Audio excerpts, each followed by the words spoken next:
Sebenarnya anak lama sekali tunggu Pak ente. Itu hari apa dengar ada di Gorontalo. So bilang Pak Hendra toh. Dia bilang, "Iso pulang-ulang dia." Nah, bilang enggak dapat tahu. Hilang tak hilang. Hilang tak hilang. Akhirnya tadi mam dapat lihat Pak Komo, pas. Untung so dapat lihat langsung. Kalau tidak pun so pergi pole ente. Luar biasa. Ronald itu kan ada di sana taman Ronald. Oh iya. Dia berenceng.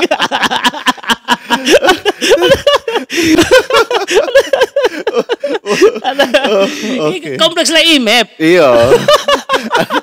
Partai Dayan sana kan. Tahu Teonal.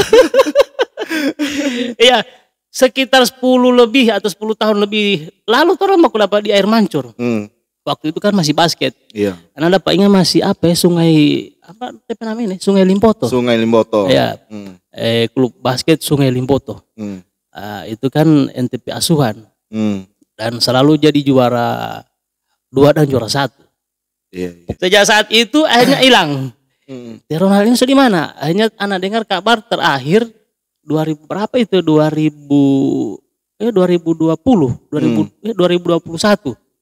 Pokoknya era 2021 anak dengar ente sudah di Jakarta. Baru jadi penyuluh. Jadi penyuluh batangkap penyu atau maksudnya? Batangkap penyuluh. Di Jakarta itu tunggu dulu, tiap ada dengar dari mana ini? Jangan sampai gosip. Nah, orang Teh Hendra yang bilang. Iya, memang anak sejak di 2018 itu coba hijrah ke Jakarta. Jadi terjun di lembaga sosial masyarakat LSM. Karena foto terakhir yang Anda dapat ini foto waktu kawin. Itu Facebook lama. Oh, Facebook lama bersama Facebook baru. Ada Facebook baru. Oh, iya. Berarti saya ganti status. Oh, itu Facebook lama ya? Iya. Oh, ternyata ada juga Facebook lama dengan yang baru ya? Sama dengan kehidupan lama dan kehidupan yang baru. Oh iya betul. Oke, DP cerita di Jakarta bagaimana? Hijrah itu bagaimana? Maksudnya hijrah ini? Oke, jadi hijrah itu anak di 2018 itu. Jadi ini orang langsung next saja ada ikut kursus on job training terkait masalah penyalahgunaan nafsa atau narkoba. Nafsa ini kan tidak boleh mendapat lihat perempuan sebab nafsa dia. Itu nafsu apa? Oh, nafsu itu beda ya? Beda dia ya? Oh, beda. Nafsa sama narkoba. Iya. Jadi boleh narkoba, boleh nafsa. Nah, itu ada pelatihan. Lo betul nafsa. Nafsa itu narkotika, alkohol, psikotropika dan zat adiktif lainnya. Oh, iya. Jadi sama dengan narkoba. Anak kira macam laki-laki tidak boleh mendapat perempuan sebab nafsa. Itu sebab nafsu. Beda itu. Iya, beda. Oh, baru ikut kursus. Nah, ada ikut kursus. Jadi ikut kursus. Ini kan orang mau coba bisa dibilang mengadu nasib, Pak. Iya. Di Jakarta dengan datang ke Jakarta dengan tidak tahu apa-apa, buta, tidak keterampilan paling mau dribble basket iya, kan? Itu mau biasa-biasa. Keterampilan naik motor. Pendi apa?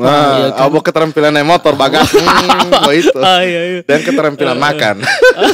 Baru. Datang ke Jakarta dengan modal nekat ikut pelatihan kursus di dunia adiksi. Nah, itu maksudnya ikut itu memang sudah dari sini ada rencana ikut kursus. Iya. Oh iya. Modal nekat. Setelah itu coba ikut sekitar 2-3 bulan trainingnya. Itu maksudnya pakai baju? Training pelatihannya. Oh, anak kira pakai baju training. satu style bagi pelatihan. DP pelatihan itu 2-3 bulan. Maklum kan. Gue kan. Padahal motor mah isage latihan motor. Mungkin orang yang baru pulang dari Jakarta itu kan mesti lu gua ya. Oh, baru jadi training 3 bulan. 3 bulan itu habis itu pulang belum Saya satu. Itu 2000 berapa? 2019 awal. Nah 1 bulan itu coba cari kerja dulu di sana, ternyata susah. Iya, lebih susah bagaimana? Kan di sana kan banyak tanpa kerja di Jakarta. Banyak dan semua ada standar. Minimal pengalaman. Terus saya juga harus bersaing dengan orang-orang yang sudah dalam bidang akademik sudah sarjana. Saya modal cuman OJT sertifikat. Wah itu berat. Dan akhirnya pulang dulu. Gorontalo. Tapi selesai kursus ini? Sudah. 3 bulan. Tapi tetap berusaha cari. Pokoknya kita harus kerja di Jakarta.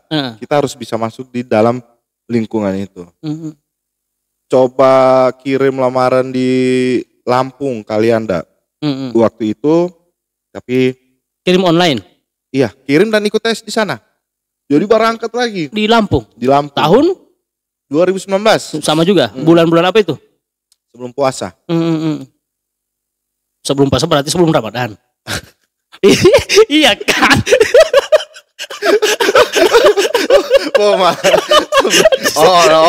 Oke. Sebelum, tidak mungkin sebelum puasa, sebelum haji kan, sebelum Ramadan. Sebelum Ramadan, oke. Nah, ikut di Lampung. Di Lampung jauh sekali. Tidak tahu ini Lampung ini bagaimana model. Tapi modal sertifikat ini. Modal 1 sertifikat waktu itu. Iya. Ikut dan ternyata di sana ada saingan yang juga psikolog, terus dokter umum, ada konselor yang ada pengalaman. Sempat patah hati. Tapi ikut dulu. Ternyata memang bukan nasib. Pulang, tidak lulus. Di Jakarta tidak ada, Lampung lagi tidak ada. Balik lagi. Gorontalo. Debo mau lali lahu salatian. Tapi di sini tidak ada misalnya mau masuk kerja mau pakai sertifikat itu tidak di sini. Di sini ada. Pernah, tapi ditolak juga. Di Gorontalo juga ditolak. Di Gorontalo saya ditolak apalagi ditolak. Nah, itu tapi tidak bikin anak semangat. Patah semangat. Iya, justru itu pokoknya harus bisa. Bagaimana ini sertifikat itu bermanfaat? Nah, seiring waktu berjalan, coba kirim semua lamaran, tiba-tiba dapat panggilan. Dan itu panggilan ini kemana? Panggilan interview di Jakarta. Bukan panggilan di atas. Iya. Itu Facebook lama ya kan.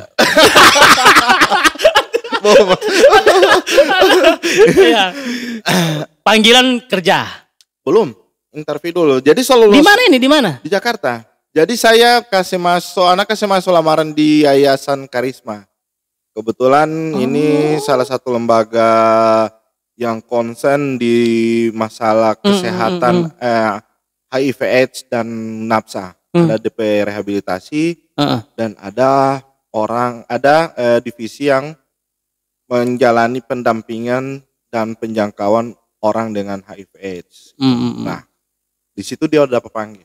Jadi ada ketika tidak jadi di Lampung, di sini tidak putus asa, kirim lagi ke Jakarta. Kirim lagi di Jakarta di Karisma itu. Nah, ada beberapa lembaga dan alhamdulillah ini jebol di Karisma. Di Karisma dapat panggilan. Nah, justru di Karisma ini yang sebenarnya kalau anak sendiri percuma mau kasih masuk di sini karena ini orang-orang yang bisa dibilang lembaga yang melahirkan konselor banyak orang-orang yang berpengalaman.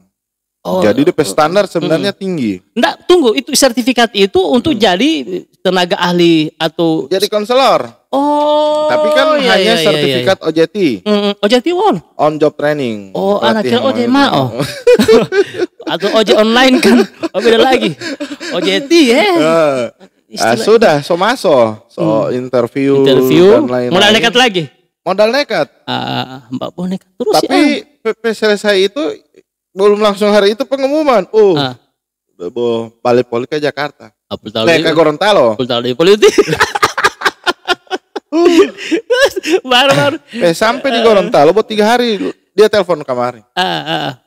Suruh masuk kerja mulai bulan lama lebaran haji. So habis lebaran haji dia suruh masuk. Karena sahabat ini bilang kawan. baru. Oke, masuk dan memang berangkatnya masih sama modal nekat. Jadi memang berangkatnya dari nol, sertifikat OJT ini hanya jadi penunjang, hanya jadi dasar bahwa anak tertarik dengan bidang ini. Bidang apa? Adiksi nafsa. Jadi konselor adiksi itu dia berkecimpung di layanan rehabilitasi penyalahgunaan narkoba. Oke, jadi terterima. Mulai bekerja. Oke, sebelum kamu mulai bekerja itu waktu bola-balik Jakarta lo ada keluarga di sana? Ada. Oh, jadi tinggal di keluarga di sana? Tidak. Di Bogor ada, tapi di Jakarta tidak ada. Jadi abis itu pulang, oke kita tinggal ke saya itu selesai. Cuma itu anak dapat lupa tadi mau tanya. Jangan sampai kan di sana kos kan begitu. Tidak. Ada Bogor Jakarta pulang balik sih sebenarnya. Jadi dari Bogor mau ikut interview, datang pagi-pagi, habis interview pulang ke Bogor. Tunggu itu proses kapan dia mau terima ini. Oh ya, oke. Oke, next. Sekarang setelah mulai bekerja di situ, apa pekerjaan awal apa? Pada saat tertarik dengan di bidang itu, di bidang. Nah, pekerjaan awal, anak jadi orang yang beken laporan. Laporan keuangan. Oh. Nah, itu yang anak bilang. Anak ini ada balamar menjadi konselor adiksi. Bukan Lapata pekerjaan Leo keuangan. Mau bantu ini DP bendahara mau susun laporan keuangan bulanan. Oh, dia lo bendahara pembantu. Ini mau tempel-tempel bom. Tapi ya, terima dulu. Itu pekerjaan awal. Berapa bulan itu? 2 bulan. 2 bulan proses itu. Terus? Setelah itu mulai dikasih kesempatan untuk ikut-ikut lagi pelatihan nasional dan internasional. Mulai ikut sembari seiring waktu berjalan, ada pengalaman, menangani klien. Sekalipun awal-awal itu memang masih didampingi supervisor. Jadi ada yang mendampingi dulu, dia lihat dulu bagaimana orang. Sama dengan anak-anak ini dia mau kasih belajar menyeberang. Kalau boleh dijaga tendang. Boleh dijaga tendang. Tunggu, gaji pertama berapa? Gaji pertama itu jadi pembantu bendahara itu 1.600.000. Di Jakarta masih ada 1 juta ya? Apalagi di Gorontalo 250 ada. 1.600.000 itu hello ada di lagu. Gaji 3 juta mana cukup 1 bulan. Apalagi 1.600.000. Sampai berapa bulan itu bertahan? 2020 Januari. Oke, jadi akhirnya sudah selesai dari pembantu bendahara, melakukan laporan keuangan 2 bulan, jadi ikut-ikut pelatihan. Nah, selesai dari situ baru mulai kasih konseling. Jadi soal menangani klien. Klien ini adalah orang yang memiliki masalah dengan gangguan penyalahgunaan narkoba. Kalau di masyarakat umum orang jaga bilang pecandu. Mak kecanduan lo narkoba atau tidak lo heroin, putal, ekstasi. Nah, itu. Beda dia dengan pecandu acara ya maksudnya. Itu bawa pemandu. Beda lagi gitu ya. Beda ya. Jadi DP cerita ini klien yang pertama gimana? Kan ini awal menangani klien. Ini juga salah satu bagian yang memang anak tidak boleh melupa. Kenapa? Karena ini harus ada namanya proses adaptasi dengan lingkungan, dengan logat. Iya. Tata-pata. Lu gua. Tata-pata. Jadi anak pedudu, anak bilang, sorong. Mas sorong dong, sorong. Dia bilang, sorong, geser. Anak bilang, mas boleh sorong sedikit. Sorong maksudnya apa ya bro? Anak tabah dia. Walaupun sorong ya. Geser. Oh geser. Adaptasi pertama dari segi komunikasi. Itu memang lumayan ini, cuman memang di situ karena ada 2 orang teman rekan kerja yang satunya dia turunan dari masih Sulawesi ya, dia di Sulawesi Selatan, DP nenek orang Sulawesi Selatan menjaga pulang. Satu orang DP Ajus itu toli-toli. Jadi logat sobaku. Oh, sobaku ambe. Sobaku ya, pas. Sekalipun orang pengen anak kita dia bawa ada tam. Iya. Kan bodek kan perbatasan kan baru-baru. Jadi itu mempermudah. Cuman memang itu kendala komunikasi. Awal-awal kendala komunikasi. Jadi Ana setiap kali pulang kontrakan di jalan mau logat sandi. Oh jadi cerita sandi pelatihan. Oh ini lidah ini dia mau cakot-cakot. Karena sejauh ini mau ke Jakarta mau pasiar. Iya. Dia hati mau bersosialisasi, berkomunikasi dengan orang-orang ini karena mau pasiar dengan Aju, CB dengan PKK begitu. Sama-sama dari Gorontalo lah. Bahasa sama ini ya kan. Peta Lapas, Sandiri, keluarga jauh. Dalam hati mau tua-tua maiti sagela Karena mau logat. Jadi kendala. Sampai itu bahkan bertahan ketika anak mulai dia suruh ikut pelatihan di luar. Di luar maksudnya? Di luar kantor, maksudnya itu di Kalimantan di luar kantor itu semua ikut di Bogor, di mana. Iya.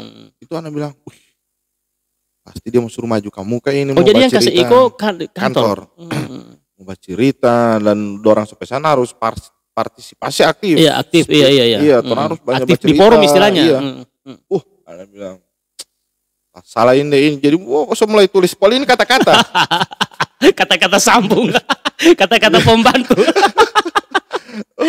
DP kunci memang harus banyak baca cerita, ada yang pukul ribut. Iya. Akhirnya sok biasa. Kan mau membiasakan lidah persoalannya kan. Ini lidah ini bos baru.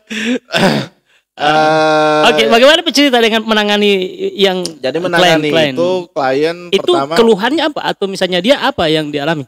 Jadi macam-macam Abah. Ada yang memang maksudnya begini, ini kan narkoba ini bicara narkoba kan banyak.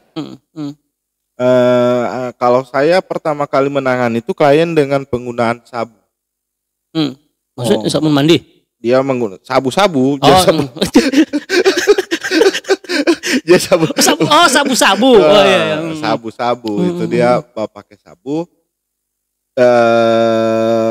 Karena waktu itu saya keterampilan konseling masih di bawah, jadi masih banyak hal yang perlu saya tingkatkan. Untung ada supervisi, jadi dibantu bagaimana bisa connect, tersambung ini orang pembahasan klien dengan yang konselor. Karena kan tujuan konseling ini kan membantu, mendukung, memfasilitasi klien. Iya. Jadi orang harus bantu dia, harus mendukung dia, harus memfasilitasi. Nah kalau tidak berjalan bukan konseling DP nama.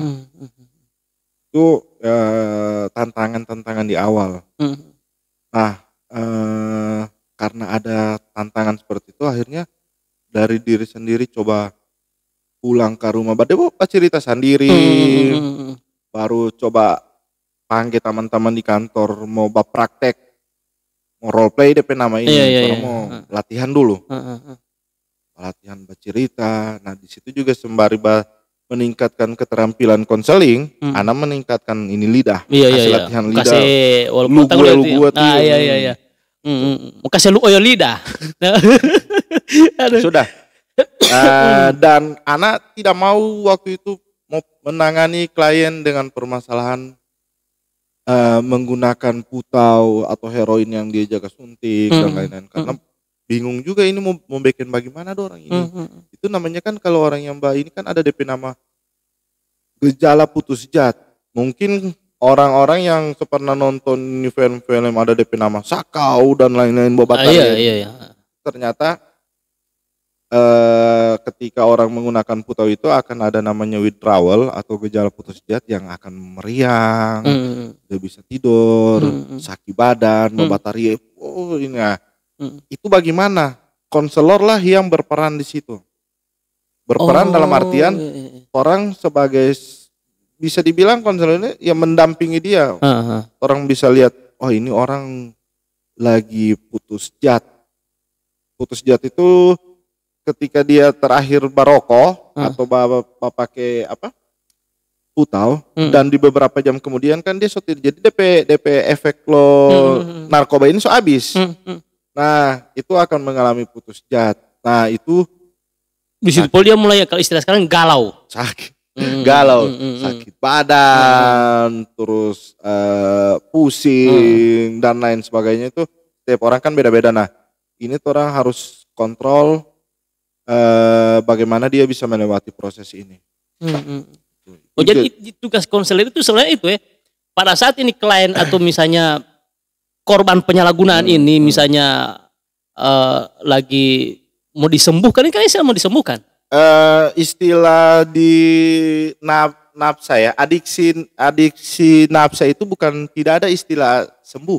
Nah, cuma pulih. Tiaba pernah dengar penyakit kronis? Penyakit kronis itu salah satunya contoh diabetes. Diabetes ini kan tidak boleh mau sembuh. Iya. Jadi boleh mau balik kamar ulang tergantung DP pola hidup. Iya. Ditolong narkoba. Jadi ini adalah definisi adiksi yang dikeluarkan oleh WHO. Bisa dicari di halaman webnya BNN Nasional atau BNNP Kabupaten Kota itu. Adiksi adalah suatu permasalahan otak kronis yang bersifat kambuhan. Oh, kapan saja dia kambuh. Nah, peran konselor ini mau cari dia ini apa yang menjadi pemicu dia. Kambuh kan? Kalau orang diabetes, dia kambuh kalau makan yang manis, kue manis, makan nasi banyak, minum yang rupa-rupa, DP gula kambuh lagi naik. Nah, iya. Sama juga kayak begini. Begitu juga dengan adiksi nafsa. Dia so berhenti. Contoh misalnya dia sabu. So berhenti. Tapi masih ada DP pola-pola dulu yang di saat dia pakai itu masih dia bawa sampai dengan dia berhenti itu kemungkinan dia mau pakai ulang ada. Itu DP nama, DP istilah suges atau craving. Oh. Kalau di luar itu orang bilang kita ini lagi suges. Apa? Dapat lihat sedotan, dapat lihat. Oh, barang-barang yang pernah dia lakukan misalnya. Dia itu pernah akhirnya pulang-pulang pun otak. Suges, orang yang tidak memiliki keterampilan untuk mengelola rasa ingin menggunakan itu, ada kemungkinan dia untuk menggunakan kembali. Kan dengan adanya dapat lihat barang ini, bangkit lagi memori itu. Nah, itu tugas konselor, bagaimana dia tidak sampai memiliki keterampilan mengelola itu. Karena ini hanya dikelola sama dengan diabetes, dia harus dikelola. Sekalipun so dapat lihat ini apa kue ini so gara ganteng yang suka mau makan, karena memang otil ada mau sih. Ada mas status mah diabetes, jadi sabar. Nah itu juga pengguna narkoba sama. Jadi harus dikelola. Jadi istilahnya di dalam dunia adiksi nafsa itu tidak ada istilah sembuh, pulih. Kenapa pulih? Karena kemungkinan kambuh ada. Iya. Itu. Satunya misalnya faktor lingkungan. Atau misalnya memori dengan barang-barang itu yang pernah dia faktor gunakan. Internal eksternal. Misalnya ya, dalam internalnya dia sering merasa sepi. Banyak orang yang dengan menggunakan narkoba itu juga alasannya sunyi di rumah. Tidak tahu mau apa. Akhirnya dia putuskan datang ke tempat tongkrongan. Iya. Ternyata di tongkrongan itu justru ada barang ini. Ada barang-barang itu. Iya. Atau tidak merasa senang juga bisa untuk menjadi alasan orang menggunakan narkoba. Contoh merayakan kelulusan. Iya. Kan dia senang. Dia senang, betul. Mau nikah mau laste polo. Balaste dulu Iya. Sebelum kawin mau balaste. Itu kan senang. Nah, tapi dilampiaskan dengan hal-hal yang kurang tepat. Nah, ini yang jadi tugas dari seorang konselor, mendukung, memberikan informasi ke klien bahwa yang dulu yang pernah ente lakukan ini tidak tepat, bukan salah, kurang tepat. Jadi orang ajarkan dia keterampilan yang baru. Ketika dia suges, ketika dia mengalami rasa ingin menggunakan, apa yang harus dia lakukan? Oke. Karena orang tidak boleh karena harus berhenti. Tidak boleh langsung. Boleh. Tapi dia dibiasakan dengan hal-hal yang lain dibandingkan dengan yang dia lakukan sebelumnya. Karena pola hidup orang dengan penggunaan narkoba itu bisa dibilang berantakan. Pagi jadi malam, malam jadi pagi. Jadi begitu tuh putar-putar begitu. Ada kebiasaan yang kurang tepat di saat dia menggunakan. Nah, ketika dia berhenti menggunakan, itu juga yang harus orang rubah.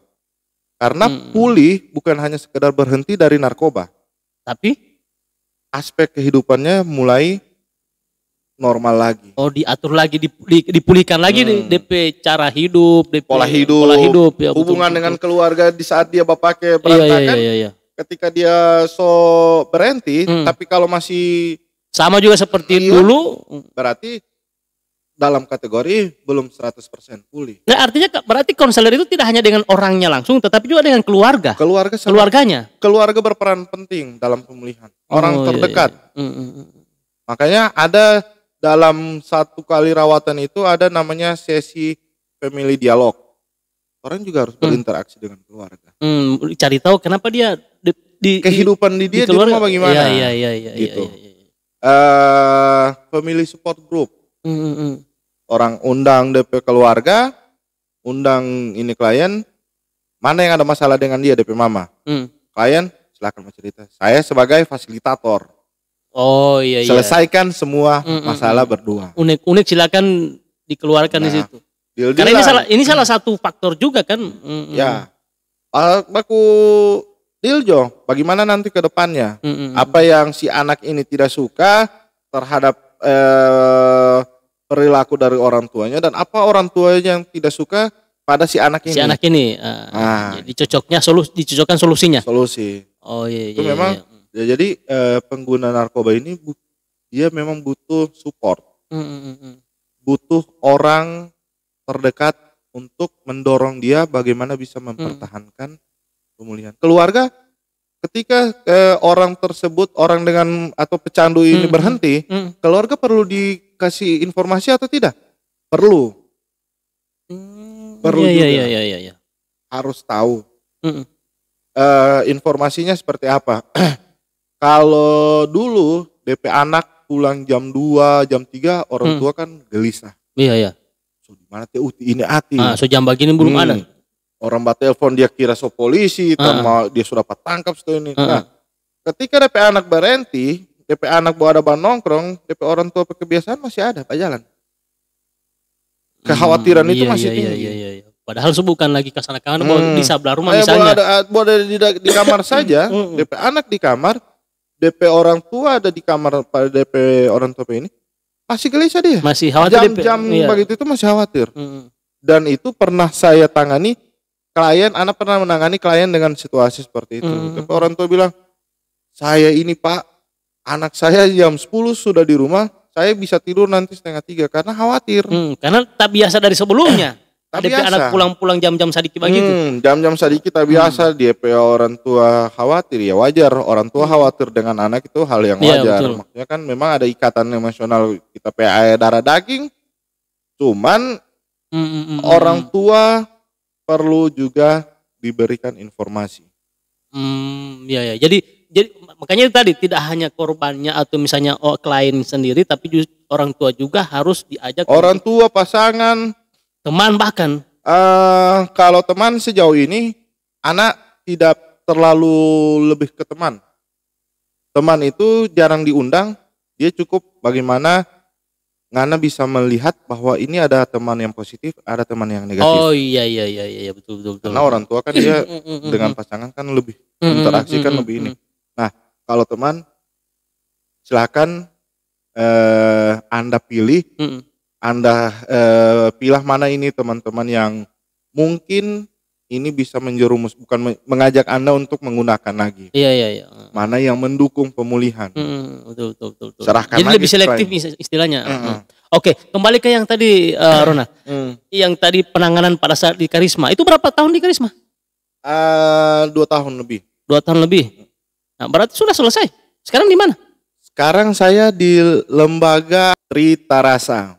Sama juga? Kalau Tritarasa sendiri sama sebenarnya. Menangani orang dengan permasalahan narkoba. Tapi kalau di Tritarasa dia lebih ke case management. Sesuai dengan kebutuhan si klien. Karisma juga begitu, sesuai dengan kebutuhan. Maksudnya sesuai kebutuhan itu maksudnya bagaimana? Kebutuhan ini misalnya anak ini kerja. Otomatis orang yang mau rehab ini kalau dari hasil screen dan assessment dia harus menjalani rehabilitasi ya. Rawat inap 6 bulan, berarti kerja harus urus cuti kalau di perusahaan atau di instansi pemerintah kan, dan itu akan mengganggu. Tapi kalau di Karisma atau di Tritarasa yang saat ini itu sesuai dengan kebutuhan dia, bisa datang sesuai dengan kesepakatan dengan konselor, seminggu berapa kali datang. Tidak harus rawat inap. Jadi tidak mengganggu pekerjaannya berarti? Tidak mengganggu pekerjaan, tidak mengganggu peran dia sebagai kepala rumah tangga, sebagai anak, tidak mengganggu. Jadi diatur jadwalnya berarti? Jadwal. Dia bisa bekerja dan bisa rehabilitasi juga? Nah, itu berjalan beriringan itu. Jadi tidak mengganggu. NTP masalah dengan kecanduan orang bantu, dan NTP masalah urusan dengan keluarga untuk masalah pekerjaan silakan berjalan. Tetap jalan. Ya. Jadi tergantung. Itu sesuai dengan kebutuhan. Iya. Nah, sudah di Tirta itu berapa lama sekarang? Di Tritarasa dari sebelum Ramadan.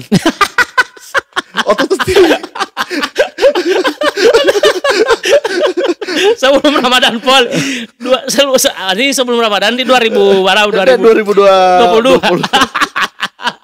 Gara-gara yang di awal tadi. Jadi di bulan setelah Ramadan setelah Ramadan. Bulan Juni. Maksudnya baru di Tritarasa itu. Jadi kalau Tritarasa sendiri dia ketika ada klien dan klien ini ternyata butuh psikolog, butuh psikiater, itu akan difasilitasi. Ada rawatan yang lebih bisa dibilang privat. Jadi karena kan memang sih sebenarnya secara keseluruhan layanan rehabilitasi ini kerahasiaan dijamin. Maksudnya rahasia apanya? Status. Misalnya anak masuk rehab, orang lain tidak boleh tahu. Selain keluarga. Iya betul. Jadi dia tetap beraktivitas tapi orang tidak tahu bahwa dia direhab. Iya. Kalau di Tritarasa dia juga lebih privat dalam artian ya di anti abadi mau rehab, suka mau tinggal di apartemen di mana, bahkan kalau ada ini suka tinggal di hotel serati abah, cuman memang DP hitungan sesuai dengan. Jadi rehabilitasi itu biaya ekstra berarti. Jadi ada DP jadi biaya itu bervariasi untuk di tergantung fasilitas. Tergantung kebutuhan yang tiaba suka Iya betul. Anak suka kamar ukuran begini dengan view begini. Siapkan psikiater, dokter umum sama psikolog dan 3 konselor. Itu dihitung. Jadi biaya itu sebenarnya tergantung kebutuhan klien. Iya. Iya. Klien butuh psikiater karena dia memiliki dual diagnosis. Jadi dual diagnosis itu ada permasalahan dengan nafsa dan gangguan mental atau gangguan bukan kejiwaan ya. Dia belum bisa dikategorikan gila tapi mental. Mental yang terganggu. Jadi suka marah-marah, DP mood cepat berubah naik turun. Itu kan butuh konsul dengan psikiater atau kalau dengan psikolog juga mungkin dia mendengarkan hal-hal yang tidak dapat dilihat dan didengar orang lain, halusinasi dari psikiater. Nah ini berkaitan, konselor meng-follow up masalah penggunaan nafsanya, si psikolog meng-follow up masalah kejiwaannya, iya betul. Psikiater, kejiwaan dan kasih obat. Karena kalau psikolog dia kan cuma konseling, tidak boleh memberikan obat ya. Hanya psikiater yang memberikan obat. Jadi saling berkaitan. Itu jadi 3 ini saling ada kaitologinya. Iya, di Tritarasa itu seperti itu layanan yang diberikan. Oke. Ronald sekarang dari Karisma sampai sekarang di Tritarasa ini artinya kan keberhasilan sebagai konselor itu kan pasti diukur dari berapa kliennya yang berhasil dipulihkan. Kalau orang di situ itu klien tidak balik lagi, DP istilah tidak balik lagi itu sebenarnya so berhasil toh. Itu adalah keberhasilan klien, bukan orang. Oh, jadi itu istilahnya seperti itu. Iya, karena klien berhasil untuk dipulihkan. Iya, apa yang orang ajarkan itu sebenarnya itu klien yang ini. Iya. Yang dia jalankan. Nah, tapi ketika klien balik lagi, orang yang gagal. Treatment yang anak kasih kurang tepat. Treatment yang anak kasih pada dia tidak sesuai dengan DP kebutuhan. Gitu. Jadi orang bilang, seberapa kan klien yang berhasil? Iya, biasa kan orang kan mau batanya begitu kan. Tapi justru ini tabu balik. Orang ukuran begitu. Dengan adanya dia tidak balik lagi pakai orang berarti sudah berhasil itu. Dia yang berhasil. Berhasil memulihkan dirinya sendiri. Artinya di sisi lain berarti dengan kata lain konselor ini hanya membantu dan dia berhasil juga membantu klien ini memulihkan dirinya. Karena berarti materi-materinya memang karena semua pada saat melakukan konseling semua harus persetujuan dari klien. Apapun treatment yang orang kasih, klien harus setuju. Bukan apa kata Ronald, bukan apa kata Lia Badingo, atau kata Lehendra atau Lisa. Nggak harus begini, tidak bisa. Oh begitu ya? Tidak bisa. Setuju enggak? Anda harus berhenti untuk tidak menggunakan alkohol dalam 1 minggu ke depan. Kalau dia bilang setuju. Contoh misalnya Ronald setuju minum kopi dulu. Kalau dia bilang tidak setuju. Orang lanjut baca cerita lagi kalau begitu. Jangan dulu minum kopi. Berarti mau minum kopi dulu. Habis itu. Yang penting setuju. Minum kopi. Jadi bukan berarti misalnya konseling itu tidak bisa dia memaksakan, tidak. Harus dia tanya dulu ke kliennya. Iya, karena yang memiliki permasalahannya kan klien.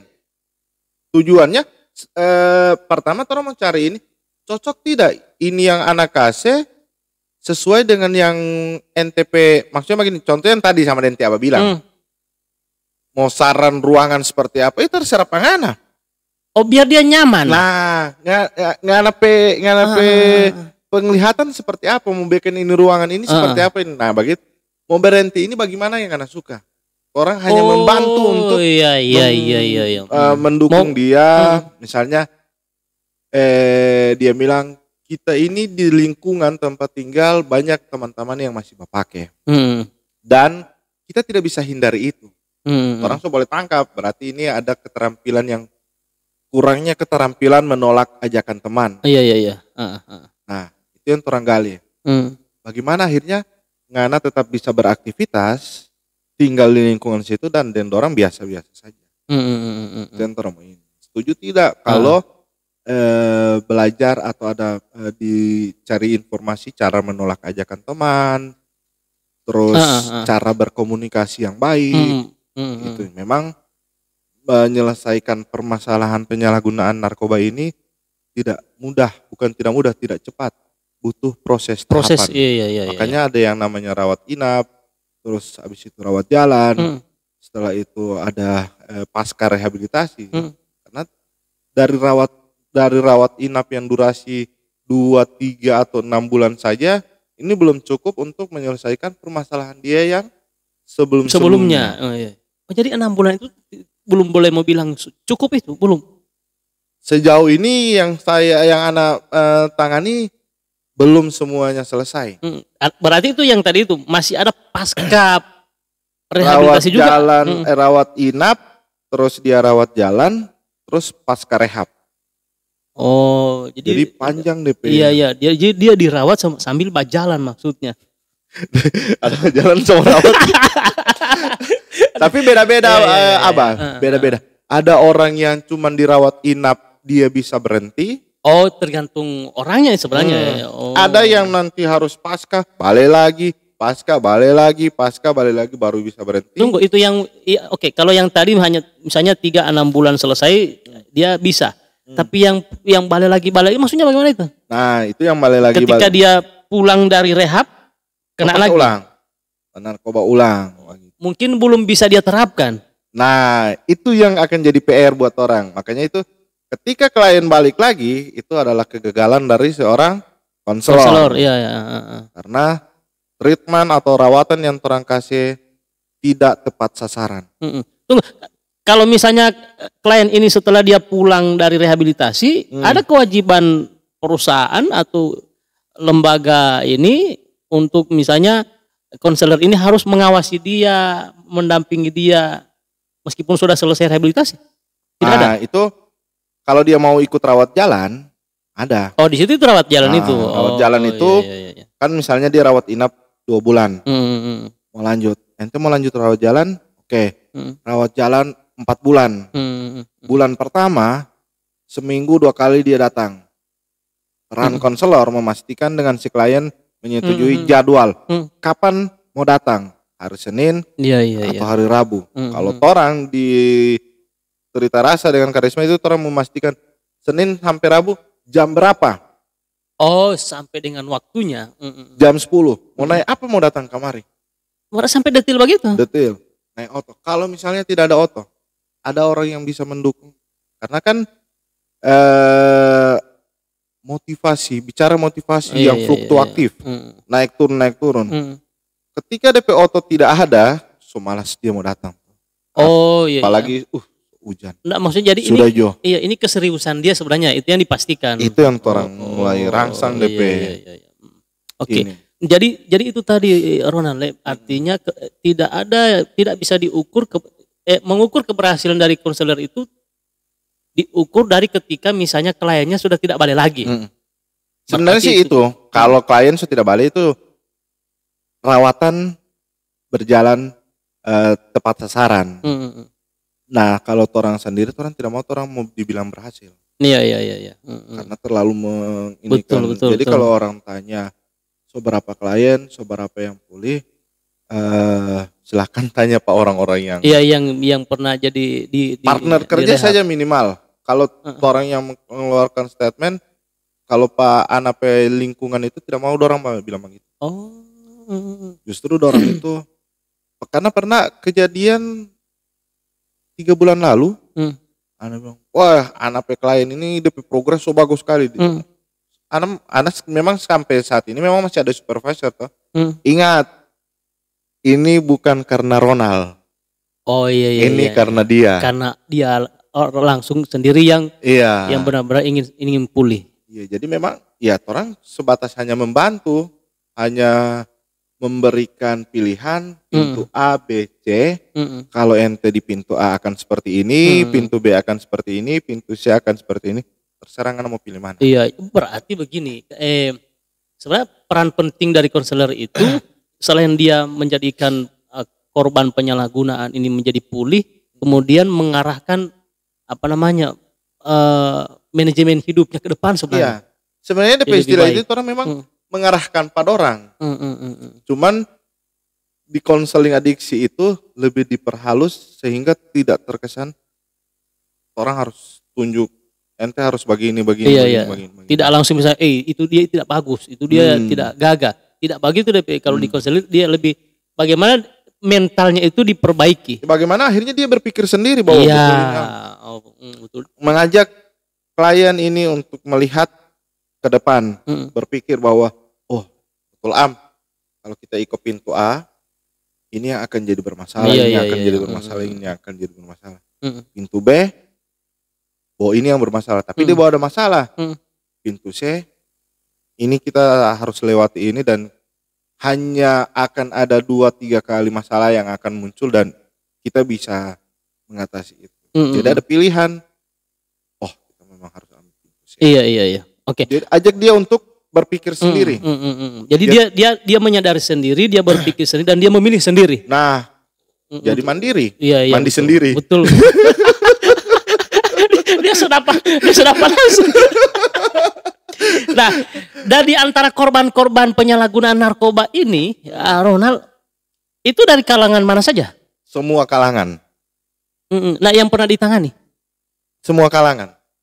Apa dia pekerja karyawan swasta, ASN, dari seniman, bicara umur ya, anak di bawah umur 17, di bawah 17, pernah, mahasiswa pernah pekerja, pernah ASN, mau swasta, terus anak konglomerat, terus anak politisi, terus anak orang-orang yang masyarakat umum, pernah anak orang susah pun ada. Ada. Jadi semua kalangan. Bicara soal narkoba itu tidak memilih siapa dia. Tidak memandang anak siapa. Dia seka. Nah, tapi kan pertanyaannya begini, kalau misalnya ini orang dipulihkan dari penyalahgunaan narkoba, ketika dia dipulihkan, misalnya contoh, dia kembali ke lingkungannya. Kalau dia pekerja, dia karyawan swasta, atau misalnya dia ASN, atau dia mahasiswa, atau misalnya dia ya pokoknya di lingkungan di mana dia beraktivitas. Tapi kan pasti ada stigma. Ada stigma dari mungkin dia tidak diterima lagi atau. Jadi ya ini PR juga sebenarnya, PR buat si konselor dan si klien. Kalau si konselor kenapa PR-nya mendorong si klien untuk bisa menerima stigma. Kalau si klien, ente mau tidak? Akan ada seperti ini situasinya di luar, nanti akan ada gambarannya seperti ini. Iya, resikonya kan pasti itu. Nah, memang sih sebenarnya ini PR juga ya untuk pemerintah dan masyarakat pada umumnya, agar ini dilihat sebagai suatu permasalahan yang memang bukan suatu permasalahan moral. Ini adalah penyakit otak kronis. Jadi bukan penyakit atau yang kalau paradigma lama bilang ini suatu permasalahan moral. Tapi ini bukan. Ini penyakit otak kronis. Penyalahgunaan narkoba itu bukan penyakit moral. Bukan. Tapi penyakit otak kronis. Kronisnya karena kambuhan. Iya. Bisa perlu didukung.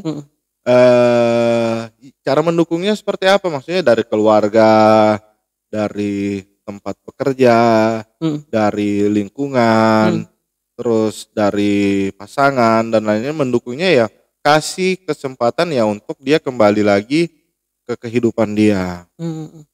Bagaimana dia bisa mulai aktivitas lagi, terus bisa mulai bekerja kembali, peran dia sebagai kepala rumah tangga berjalan lagi.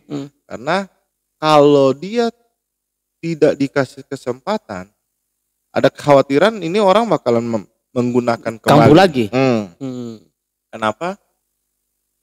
Anak pernah menangani klien yang seperti itu. Tidak terterima di rumah. Dia bilang, daripada anak dia tidak terima di rumah, stigma keluarga masih tinggi, mending gue pakai lagi bro. Contoh misalnya orang-orang di rumah bilang, bikin malu keluarga. Tidak usah bikin malu. Dia mau ke kamar saja DP keluarga Iko. Mau ke kamar pada DP mama. Diawasi terus. Ya, diawasi terus. Nah, ini. Jadi otomatis tidak nyaman lagi dia tinggal. Merasa tidak nyaman. Ada pengkotak-kotakan sama kayak didiskriminasi atau tidak, dia mau pergi misalnya pada keluarga ada arisan.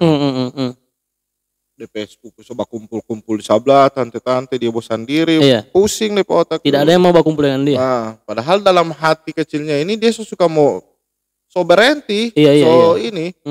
Nah, ini yang akhirnya acak DP otak ulang.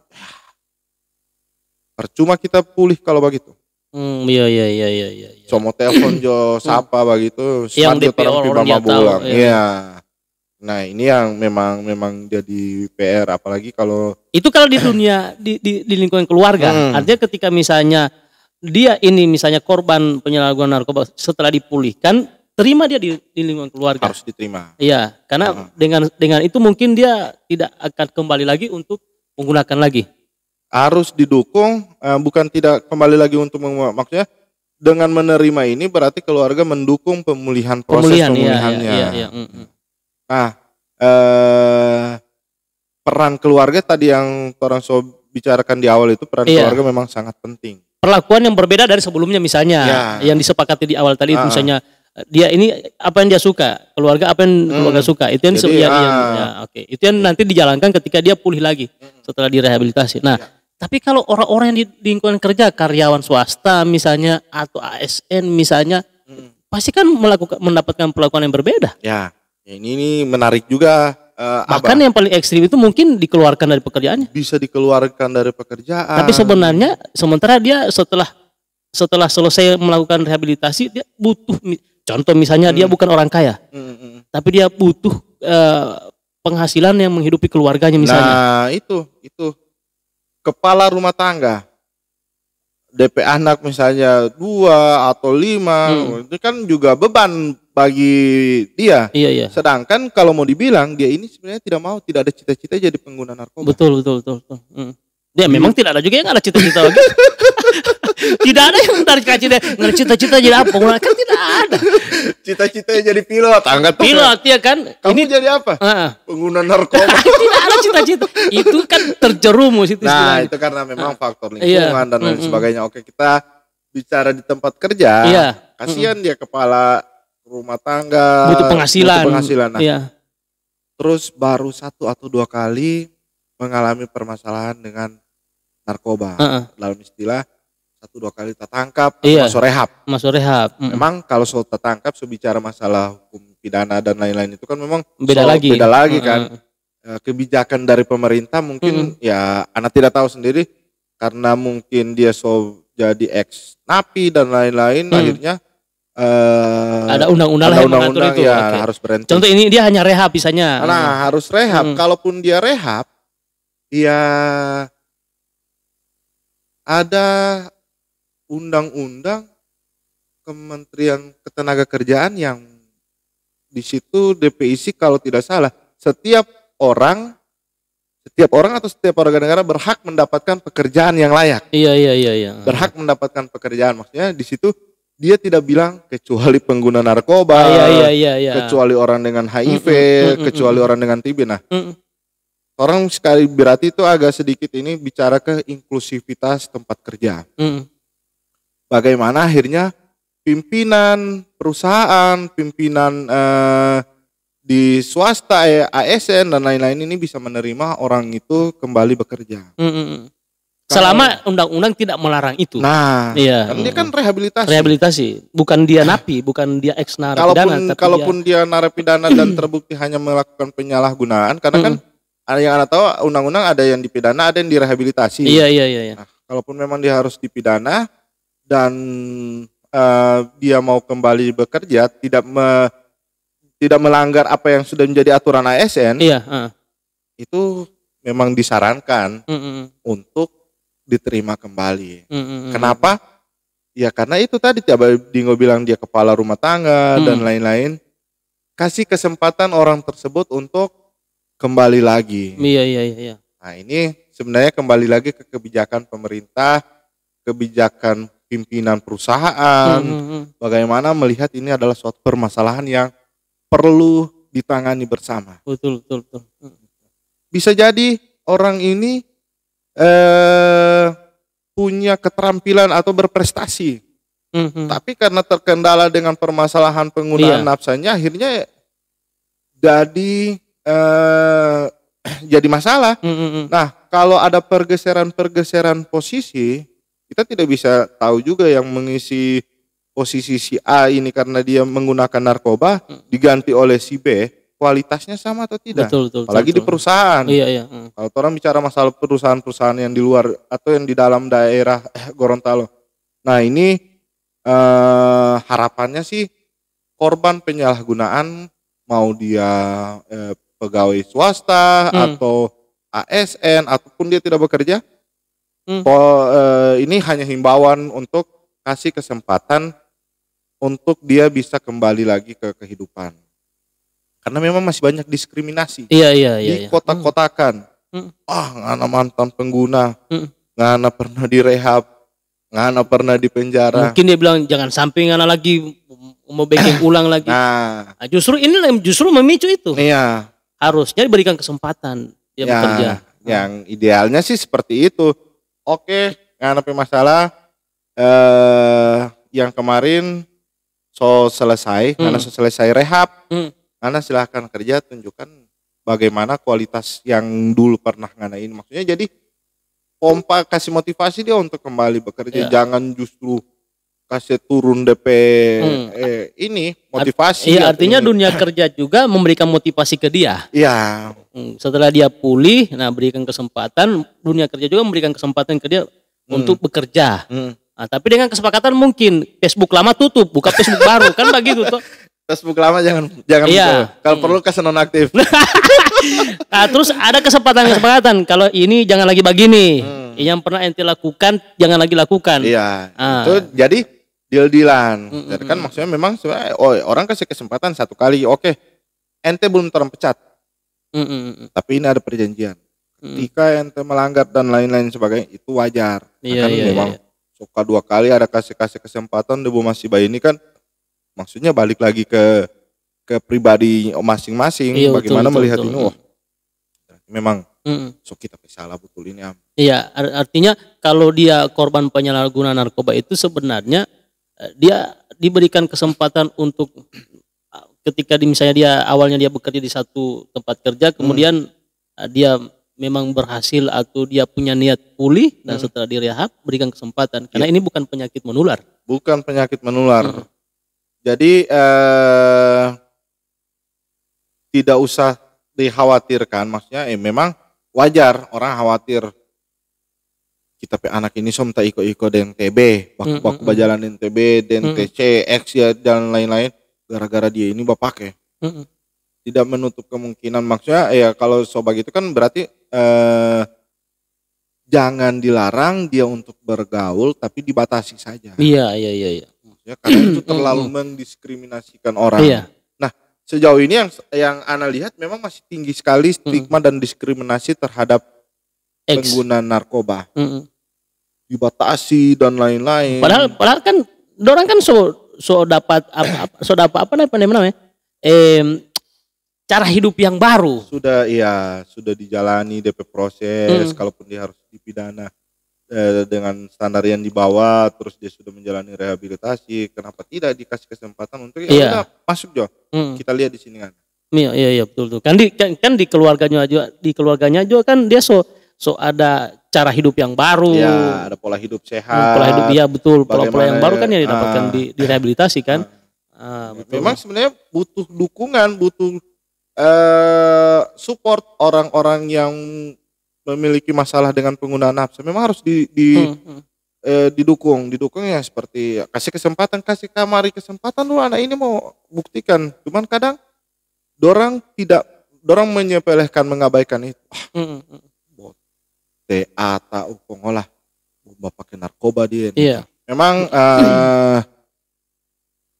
yang Ana lihat di beberapa tahun terakhir ini perlunya informasi dan edukasi juga kepada masyarakat terkait masalah penyalahgunaan. Banyak yang teriak-teriak stop narkoba, perangi narkoba.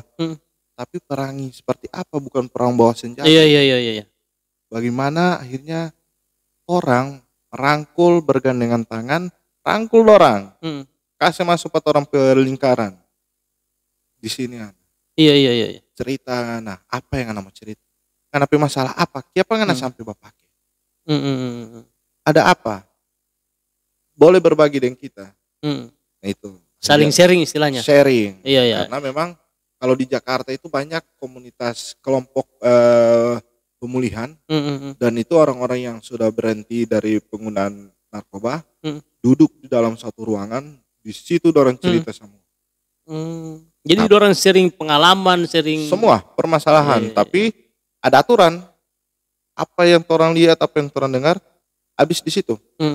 Tidak boleh bawa di luar. Iya. Jadi rahasia orang, dia ada masalah dengan DP atasan, dia ada masalah dengan DP bos, DP istri, cerita di sini. Jadi itu memang tempat kerja butuh tempat kerja yang inklusif. Tidak ada diskriminasi, tidak ada stigma, tidak mengkotak-kotakan si A, si B, si C. Bekerja seperti biasa. Ketika ada karyawan di perusahaan A, B, C, dan D yang terindikasi menggunakan nafsa, dorong dia untuk direhabilitasi. Iya. Oh iya betul. Bagaimana DP cara? Biaya bagaimana? Oke, misalnya perusahaan kasih pilihan, potong gaji atau mau biayai sendiri. Oh iya kan begini, kalau misalnya orang dapat tahu teman misalnya yang pengguna kan bisa kita orang ajak dia untuk rehabilitasi kan? Bisa. Bisa diajak selama dia mau. Banyak orang juga ini jadi tantangan juga. Ada orang yang tidak mau. Oh tidak, kita bawa pakai satu kali. 2 kali kita bawa pakai. Siapa mau rehabilitasi? Tiba-tiba yang ketiga suruh dengan kesana dia angkut loh. Karena dia anggap enteng bawa 1-2 kali. Penyakit otak kronis yang bersifat progresif, peningkatan. Awal make 1-2 kali, naik dan naik. Itu jadi akan ada peningkatan. Tidak regres, tidak turun. Pokoknya dia naik terus. Dari babili pertama bawa 150.000, terakhir dia pakai beberapa tahun kemudian 1 juta, 1.300.000. Habis polidoy. Akhirnya jadi kebutuhan. Makanya mendingan dari awal waktu kesempatan masih baru sedikit-sedikit segera minta direhabilitasi. Nah, itu. Dan kalaupun mau ada pernah orang yang bilang, pokoknya saya kasih masuk anak saya direhabilitasi harus sembuh. Anak dengan teman-teman itu belum menemukan di Indonesia maupun di belahan dunia manapun yang menjamin orang setelah direhab itu tidak mau pakai lagi. PR sekali ini sebenarnya. Baru apa guna direhab? Rehabilitasi kan mengembalikan semua DP fungsi-fungsi yang dulu ya, sekalipun belum kembali, memang berarti ada hal yang perlu diselesaikan. Makanya Ana bilang tadi tidak cukup sampai 6 bulan ini menyelesaikan masalah. Iya, betul. Jadi prosesnya panjang. Dan siapa yang mendukung? Ya orang-orang terdekat. Iya, keluarga. Kalau dia dunia kerja. Teman-teman satu kerja harus mendukung, kasih support. Jangan ada masalah, teman-teman tidak mau bahagia. Nah ini dan itu wajar maksudnya. Tapi itu banyak kejadian begitu. Banyak kejadian di luar sana yang seperti itu. Dulunya baku gandeng, pas DP taman tangkap, mau maki saja sonyanda, mau bali apa dia mau maki kasan sonyanda. Itu yang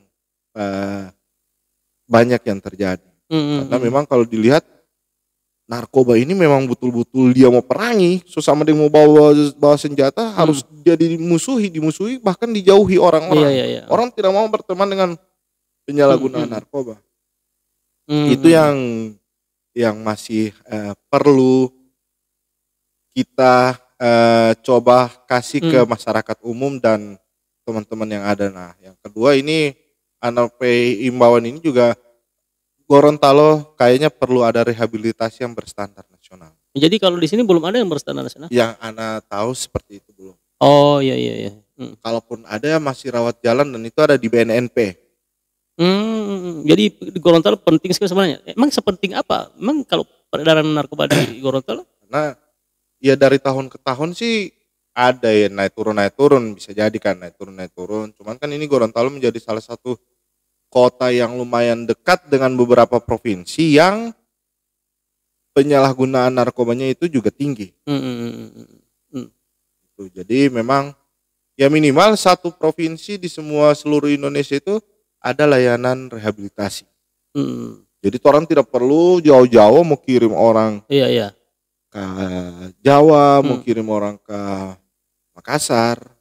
Artinya itu pentingnya kalau Gorontalo itu harus punya tempat rehabilitasi standar nasional. Iya. Ada sekarang tapi mungkin belum standar nasional. Iya. Ya, kalaupun ada ya memang belum standar nasional. Kenapa harus standar nasional? Biar SDM yang di situ juga sudah terstandar, sudah kompetensi, sudah ada pengalaman, ya standar nasional ataupun standar internasional. Karena kalau di tempat anak bekerja itu memang international certified semua. Oh iya. Oke. Oke, terakhir Ronald, apa LPP pesan terhadap kawan-kawan lama atau kawan-kawan baru? Pesan jangan tutup Facebook. Iya. Pesan sih sebenarnya maksudnya yang masih ada Facebook lama begitu. Pesan sih sebenarnya ya coba tolong untuk lebih melihat bahwa kehidupan ini bukan tidak begini terus. Iya. Ada hal yang memang harus orang capai. Nah, cara mencapainya ini yang perlu orang harus lihat juga. Kalau dengan orang modelan atau dengan modelan lama ya, dengan orang pakai Facebook lama ini memungkinkan tidak untuk mencapai tujuan baru. Nah ini memang disarankan ya harus rubah Facebook. Jadi kalau dari anak sendiri, ketika teman-teman atau ada sanak keluarga, kerabat atau tetangga yang memiliki permasalahan dengan penyalahgunaan nafsa, silahkan hubungi layanan rehabilitasi yang ada di provinsi ataupun kabupaten kota, atau bisa japri langsung Pati Abadinggo. Nanti Abadinggo yang mau kontak Pak. Gitu saja sih sebenarnya. Oke, terima kasih sudah hadir di podcast Abah. Oke, Abah. Luar biasa 10 tahun ini nanti mau dapat. Jadi ada jalan kaki kemarin ini ada dari Jakarta sampai ke Gorontalo. Oke.